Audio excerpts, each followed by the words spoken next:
नमस्कार, next 9 news देख रहे हैं आप। आपके साथ मैं हूं किरण यादव। आज के इस खास कार्यक्रम में हम चर्चा करने वाले हैं झारखंड को लेकर।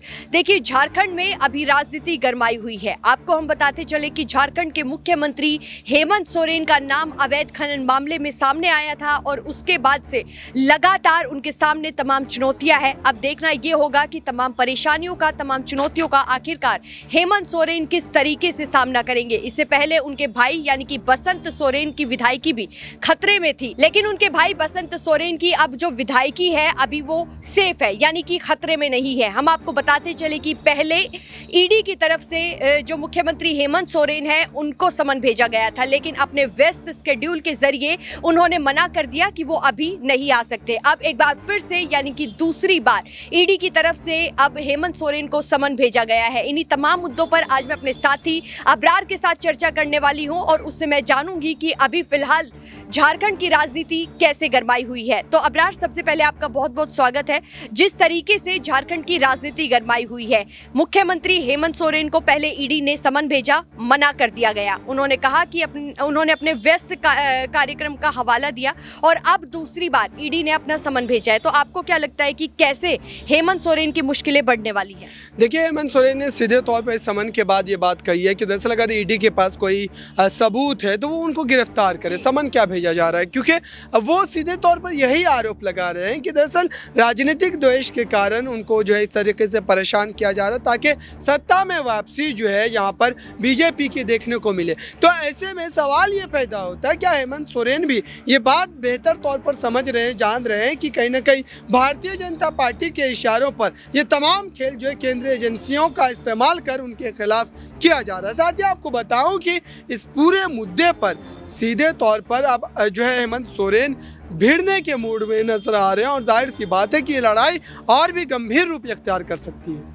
तो देखिए, आपने कहा कि मुख्यमंत्री हेमंत सोरेन ने साफ कहा है कि अगर कुछ बात है तो हमें सबूत भेजे। और देखिए, आपको हम बताते चले कि जो कानून कहता है वो यही कहता है कि एक मुख्यमंत्री को या फिर केंद्र में जितने भी मंत्री बैठे हैं उन्हें ऐसे गिरफ्तार नहीं किया जा सकता है। तो मुख्यमंत्री हेमंत सोरेन को गिरफ्तार किसी भी हाल में नहीं किया जा सकता। आपने जिस तरीके से भारतीय जनता पार्टी का हवाला दिया, तो भारतीय जनता पार्टी अपने तमाम राज्यों में ऑपरेशन लोटस चला रही थी और इसका जिक्र खुद मुख्यमंत्री हेमंत सोरेन की तरफ से किया गया था। तब उन्होंने विधानसभा में अपना बहुमत साबित किया था। हालांकि उनके सामने किसी तरीके से कोई चुनौती नहीं थी, लेकिन उन्होंने बहुमत साबित आखिरकार क्यों किया, किन कारणों की वजह से उन्होंने किया? देखिए, जिस तरीके की स्थिति थी झारखंड की सियासत में, उससे यही लग रहा था कि दरअसल सरकार बिल्कुल जो है गिरने की कगार पर थी। और यहाँ पर भारतीय जनता पार्टी की अगर गणित की बात करें, वहाँ पर जो विधानसभा की सदस्यों की बात करें तो बीजेपी को मात्र 12-13 सीटों की दरकार है।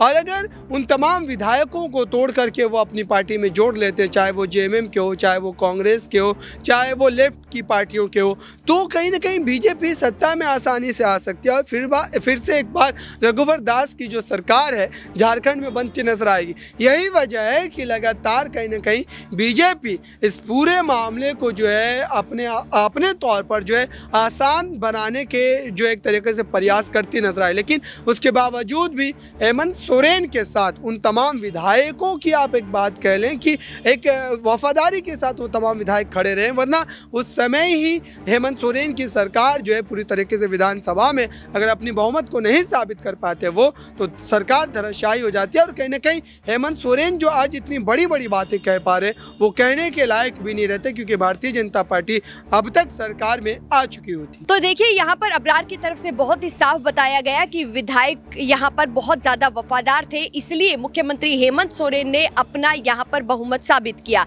लेकिन अगला सवाल मेरा आपसे रमेश बैस को लेकर होगा। रमेश बैस जो कि राज्यपाल है झारखंड के, उनकी तरफ से इतना समय बीते कुछ दिनों से, मतलब 1 महीने से भी ज्यादा का वक्त उन्होंने ले लिया था, उनकी तरफ से ये इतना समय क्यों लिया जा रहा था?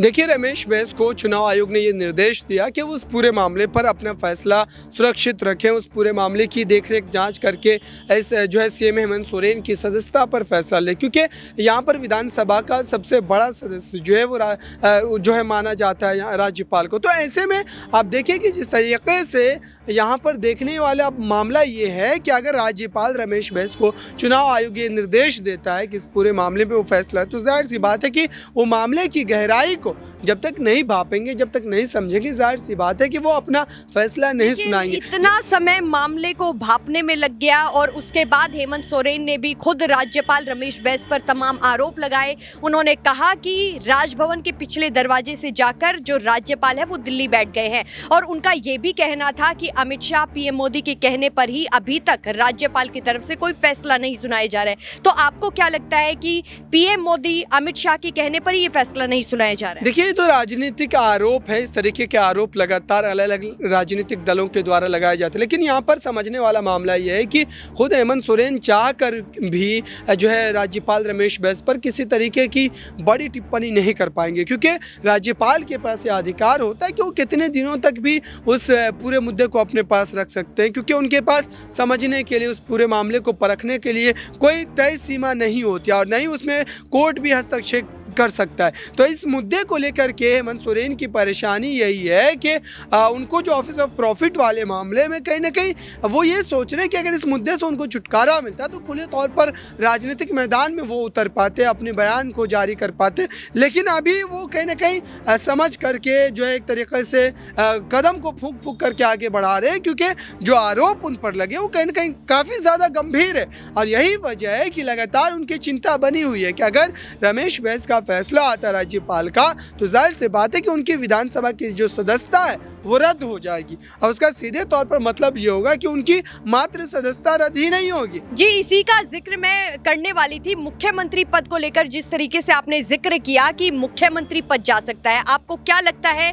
कि अगर राज्यपाल रमेश बैस का कोई फैसला आ जाता है तो उसके बाद मुख्यमंत्री पद उनसे अगर छीन लिया जाता है तो उसके बाद कौन सा ऐसा चेहरा है जो सीएम पद के लिए फिट बैठेगा?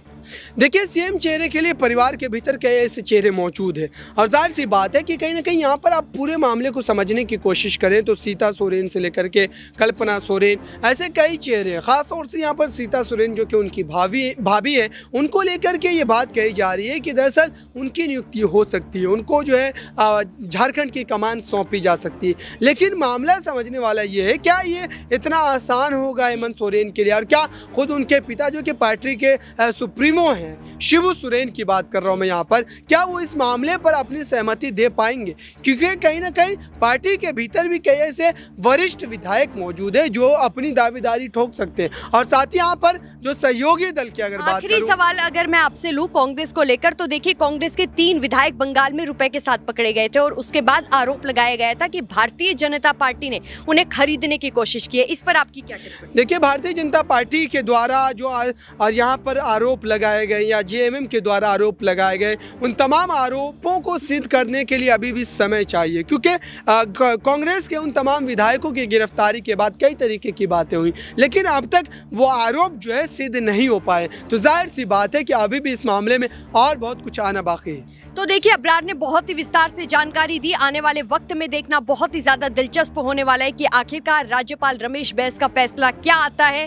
क्या अभी जो राज्य में अनिश्चितता का माहौल चल रहा है, दौर चल रहा है, वो क्या ऐसे ही बना रहेगा? क्योंकि देखिए, लगातार हेमंत सोरेन की तरफ से यही कहा जा रहा है कि अगर कोई सबूत है तो वो सामने रखे और ऐसे समन भेजने का कोई भी यहाँ पर मतलब नहीं बनता है। फिलहाल के लिए इस खास कार्यक्रम में बस इतना ही।